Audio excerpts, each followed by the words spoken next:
Hey people, this is a video showing my attempt to make a carbide cutter tool for my wood lathe. Will it cut? Watch to find out.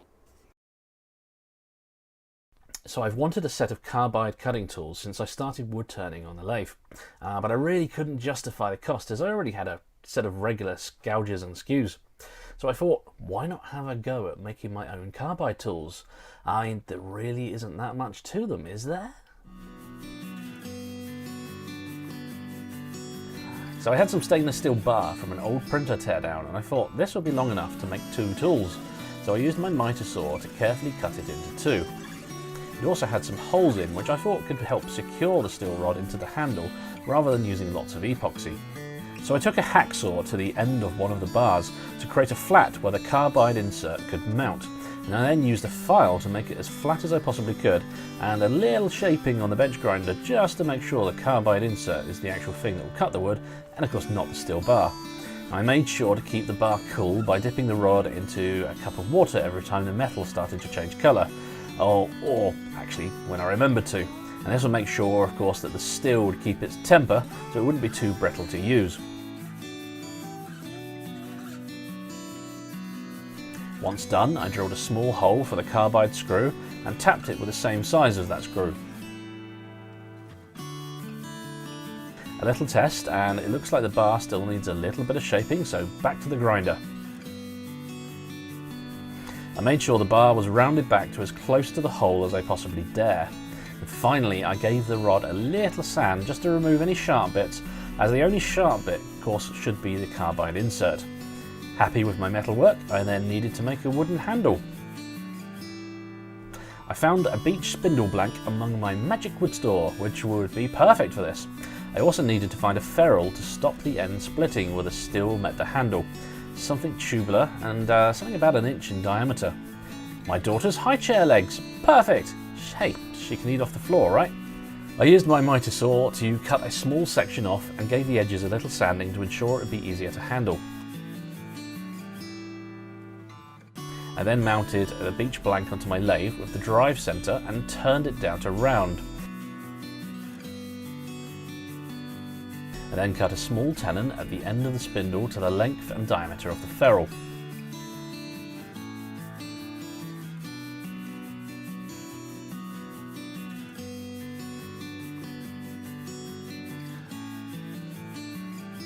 A few marks in the wood just to give a good grip with my parting tool, and now the finishing.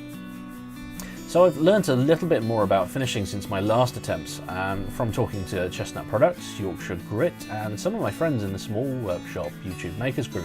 I'm still learning though, so please do give me any tips or advice if you have any. Now I'm going to start off going up the grits all the way up to 240 grit, and then use some Wipe-On Shellac Sanding Sealer by Chestnut Products.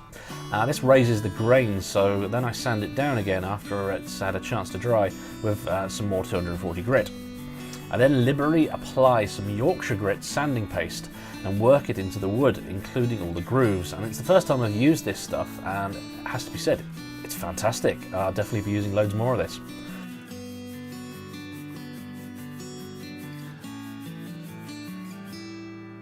Feels pretty smooth, but now I'm going to add some of Chestnut's Wax 22 for sealing it, just to give it a little bit of extra protection. Beautiful. Now I'm going to drill the hole for the metal shaft. Now I don't have a chuck to do this on my lathe, so I'm just going to pop it into the workbench vise, and I'll just... Those words will be banned from this workshop. No excuses, I was in a rush here and I didn't even use a guide for my drill. 3 big takeaways here. 1, don't rush something like this, as that could have also been my hand the drill burst through, not just the wood. 2, drill the hole before any of the fancy finishing is done, otherwise you waste your time if it's not done right. And 3, get a chuck for my tailstock. They don't cost that much. So I took another spindle blank, cut it down to round, cut the tenon again, and then took it to the vise to drill it out. And this time I used a wooden block as a guide, and I took my time. With the hole drilled, I then put the spindle onto the lathe, although I couldn't mount it completely true against my live centre on the tailstock. This didn't matter so much though, because I was mostly finishing at this point. I went through the same finishing process as before, cursing of course that I had to do it twice, but also thankful for the extra practice. So sand it down, sand it all the way up to 240 grit, shove on some sanding sealer, sand the grain down again, put on some Yorkshire grit and rub that in, wipe that off, and then apply some wax. I loose fitted the steel rod into the hole and marked where the hole in the rod was, and then drilled a small hole through the tenon at that location so that the pin could go through there. I then made a pin for the hole from a nail cut to the right length with my Dremel.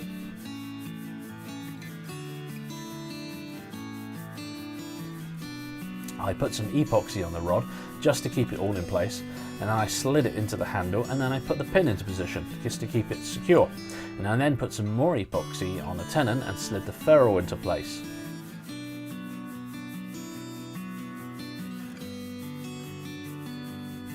I left the epoxy to cure and came back the next day. Okay, let's see if this thing cuts stuff. Now I've chucked up some mystery wood onto the lathe, which I thought was beech, but it's really yellow, so I'm not so sure now. It's sharp for sure. Easy enough to control as well. Now, if I don't get the angle right, the bar itself rubs against the wood instead of the tip, so I could have ground this back a little bit more.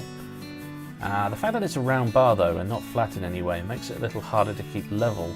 If I'm not careful here, I can see I might get a catch. I'm cutting quite hard now, and this thing isn't snapping or exploding, so that's good. Okay, I am happy it's a functional tool. Yay! So to get a cutter like this would probably cost about £30 on its own, compared to about the £10 or so that you'd need if you were to buy all the bits to make one yourself. Now I already had the blanks kicking around, and I upcycled the ferrule, so probably only spent a few pounds just to get the carbide insert. Now admittedly, anything you buy is probably going to be made by an experienced toolmaker, so it will be far better design and probably safer to use. Still, there's something very satisfying about using your own wood tools and things that you've made yourself. Now, if I had to spare cash, I would probably buy a set of the Easy Wood Tools, because I've heard great things about these. But for now, I'm going to keep using this and maybe make a version of it with a diamond-shaped cutter for detailing and a square for roughing. That's assuming, of course, I don't stop using my skew chisel, as I'm kind of falling in love with the skew. I mean, what can't this thing do? So, if you like this video, please give me a thumbs up, and also please subscribe to the channel if you haven't already. Any feedback you have is welcome in the comments below, especially if you have any advice and feedback on the tool. So right now, I'm going to spend some more time with this thing and have some fun. Have a good night, everybody.